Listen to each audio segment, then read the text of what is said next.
Bonjour, je m'appelle Sophie et j'ai fondé Jackalope Inc. en 2005.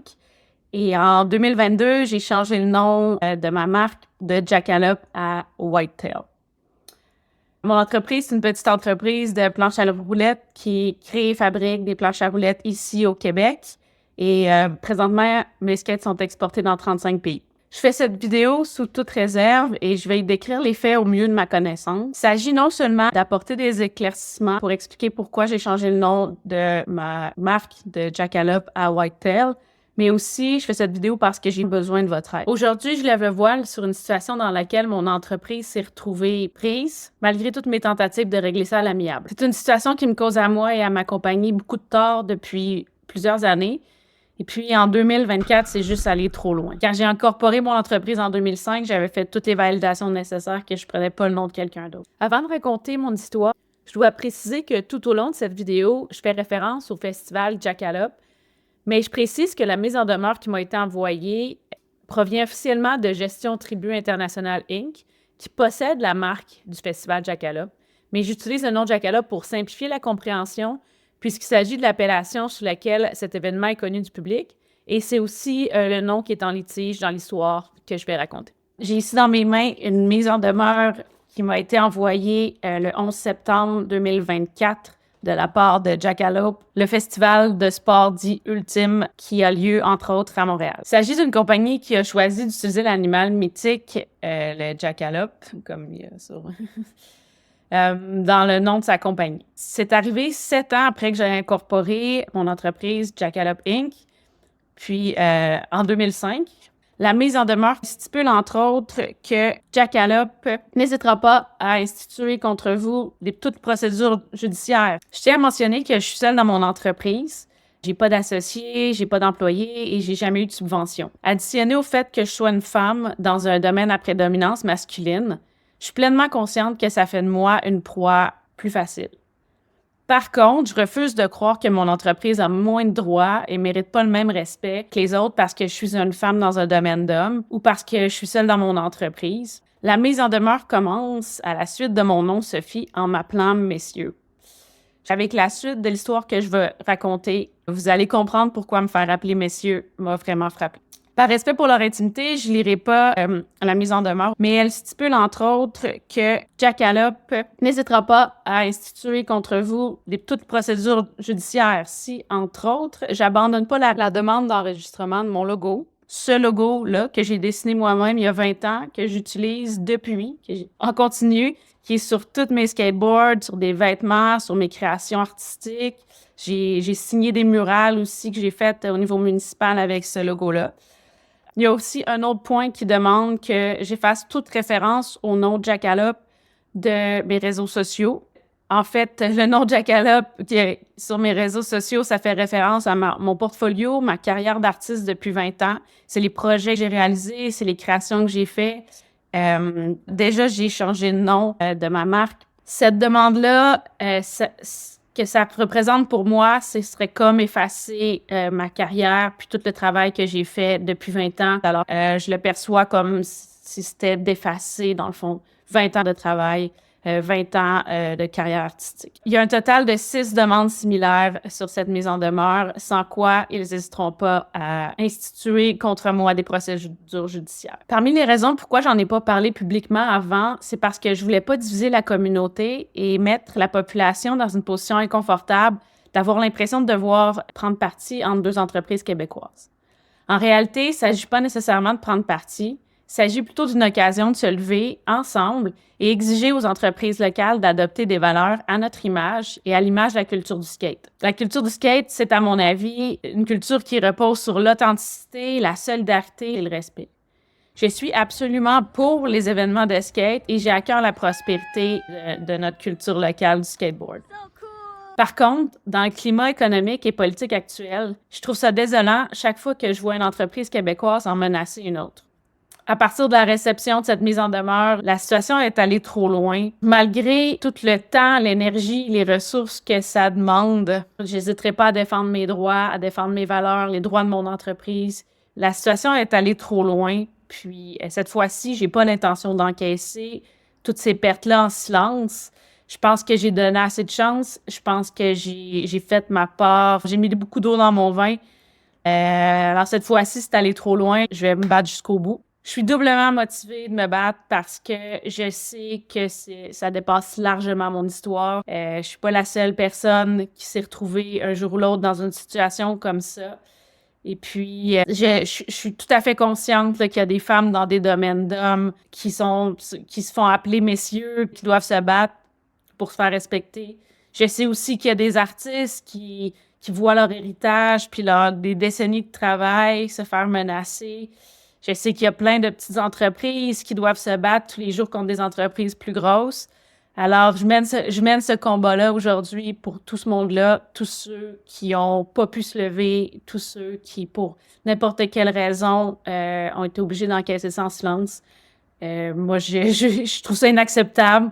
Puis, c'est juste de savoir que ça arrive à d'autres personnes, c'est ma motivation, puis je vais me battre jusqu'au bout. Petit topo rapide de mon entreprise. Durant les 7 ans, dont j'étais la seule compagnie québécoise avec le nom Jackalope, dont les activités étaient liées au sport de planche, j'ai eu l'immense chance d'avoir une super belle couverture médiatique.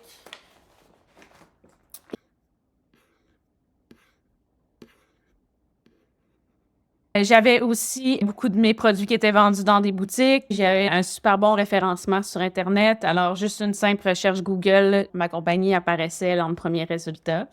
Aussi, sur le registraire des entreprises, il suffisait de faire une simple recherche pour tout de suite voir mon entreprise qui apparaissait. Quand j'ai incorporé mon entreprise en 2005, j'avais fait toutes les validations nécessaires que je prenais pas le nom de quelqu'un d'autre. Pour donner un peu plus de contexte au litige actuel, je récapitule, j'ai créé mon entreprise Jackalope Inc. en 2005. J'ai été incorporée et je travaillais dans le domaine des sports de planche et des arts. Autour de 2012, quand j'ai découvert qu'une autre entreprise locale venait d'être créée avec un nom très similaire, j'ai naïvement pensé qu'ils allaient rectifier la situation de leur propre chef et de bonne foi pour pas créer de confusion avec mon entreprise. De mémoire, je me souviens d'avoir entendu parler d'eux au début sous le nom de Jackalope Fest ou Festival. Alors, le nom était légèrement différent du mien. Aussi, ils l'écrivent avec un E et je l'écris sans E à la fin.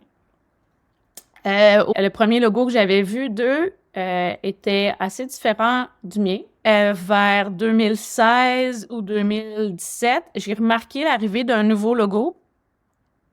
Alors, juste par référence, je vous remontre, ça c'est le mien.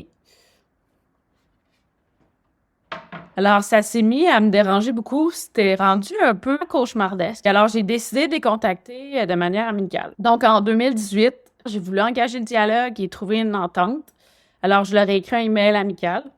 Je leur disais, en gros, que leur festival était bien chouette, mais que le nom était très similaire avec le mien, puis que je travaille sous ce nom-là depuis des années. Par respect pour leur intimité, je publierai pas leur réponse, mais dans la réponse, je me fais dire que les noms de Jackalope avec un E et les noms de Jackalope pas de E, comme j'utilisais, sont sans doute semblables. Il s'agit d'un nom commun d'un animal imaginaire. Dès lors, je ne vois pas vraiment de problème. C'est un peu le cauchemar, je pense, de tous les petits créateurs, tous les entrepreneurs, tous les artistes. C'était comme un cauchemar qui est en train de devenir réalité. Comme ça s'améliorait pas, en 2021, je les ai recontactés encore une fois amicalement. Je peux partager le courriel, là. Ça va me faire plaisir. J'étais prête à faire des compromis. J'offrais qu'on fasse une collaboration, qu'on se trouve moins de respecter l'un l'autre notre place dans l'industrie. Je me suis même déplacée à Montréal pour les rencontrer en personne, pour trouver un terrain d'entente. Mais malgré tous mes efforts, on n'est pas arrivé à une entente qui respectait l'intégrité de ma compagnie et de mon nom d'artiste. C'est entre autres à cause de ces interactions par courriel, par téléphone et en personne que ça m'a autant dérangé de me faire appeler monsieur dans leur mise en demeure, tel que j'ai souligné au début de la vidéo. Donc, pour en revenir à la chronologie, les interactions de 2021 ont continué début 2022 et se sont terminées de manière polie et j'ai plus aucune nouvelle d'eux. Ça a donc été un immense choc quand j'ai reçu leur mise en demeure, considérant qu'on se connaissait déjà puis qu'on avait déjà un dialogue poli. Juste le fait de devoir répondre à leur mise en demeure, ça engendre automatiquement beaucoup de frais pour engager un avocat. Alors déjà là, c'est un coup dur pour un coup dur de plus pour mon entreprise. Donc, si je reviens à 2022, c'est à contre-cœur, mais de bonne foi, que de ma propre initiative, j'ai décidé de changer le nom de ma marque de Jackalope à Whitetail. Et j'ai moi-même encaissé d'énormes pertes financières, des centaines d'heures de travail gaspillées. Et au-delà de ça, c'est le sacrifice de tellement de travail dans lequel j'ai investi tout ce que je suis.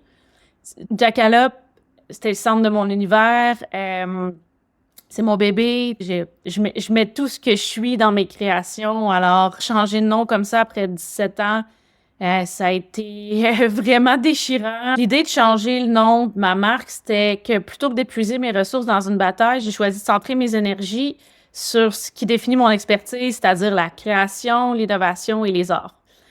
Mon engagement envers le public est toujours resté le même. Je voulais continuer à être capable de concevoir des skates innovants et haut de gamme qui répondent aux besoins de la communauté. Donc, après le changement du nom de ma marque, mes ventes au Québec et au Canada ont chuté drastiquement. Ça a entraîné, évidemment, des milliers de dollars en pertes et des centaines d'heures de travail gaspillées aussi. Suite à cette chute drastique de mes ventes puis de ma reconnaissance, en fait, c'est que j'avais perdu complètement ma reconnaissance. Les ventes ont chuté parce que les gens me reconnaissaient plus. Alors, suite à cette perte de reconnaissance, c'est uniquement grâce aux exportations que ma compagnie a pu survivre puis garder les portes ouvertes. Heureusement que mon design est innovant puis mon style artistique a suscité de l'intérêt à l'étranger. Parce que sinon, je pense pas que j'aurais pu survivre là, à ce changement de nom. Alors, petit topo rapide de mon entreprise. Quand j'ai commencé avec Jackalope en 2005, c'était une entreprise de vêtements de sport de planche. J'ai fait aussi des vêtements de ville. C'était divers produits artistiques et produits dérivés aussi. Comme je faisais déjà du skate à l'époque, j'ai mis ma signature Jackalope sur mon premier skate en 2007.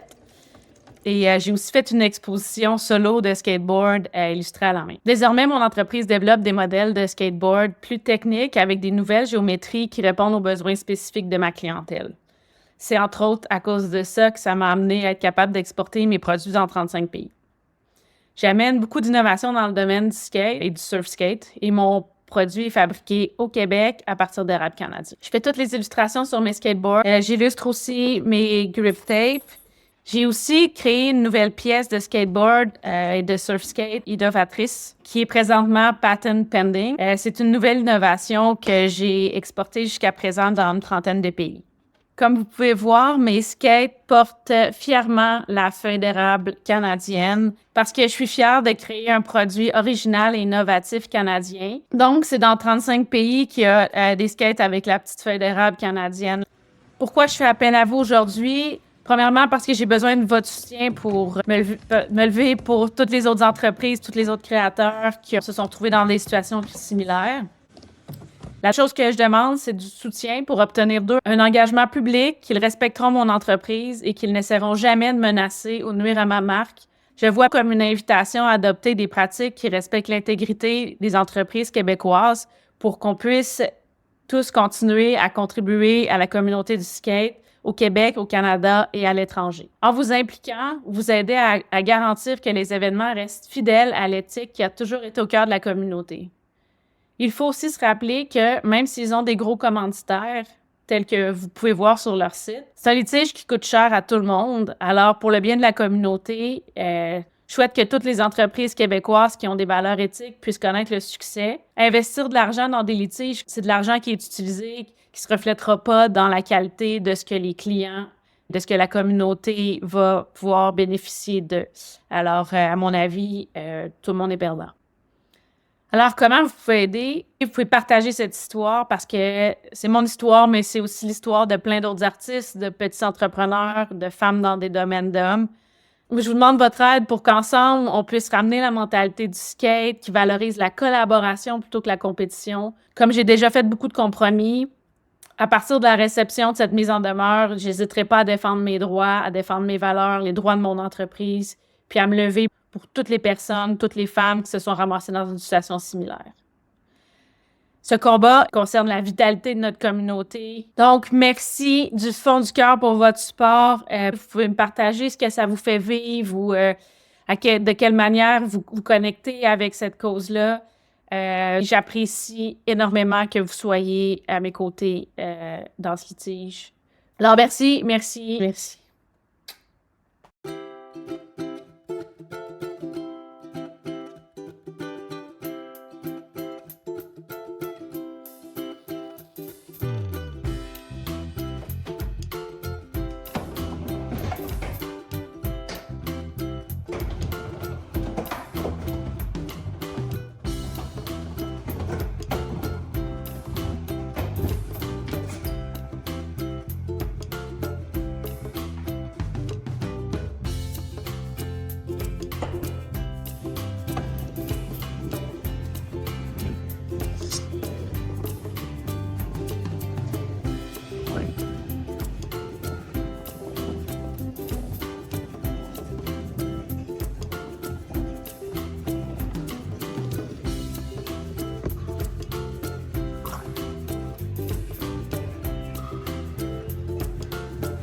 Écoute.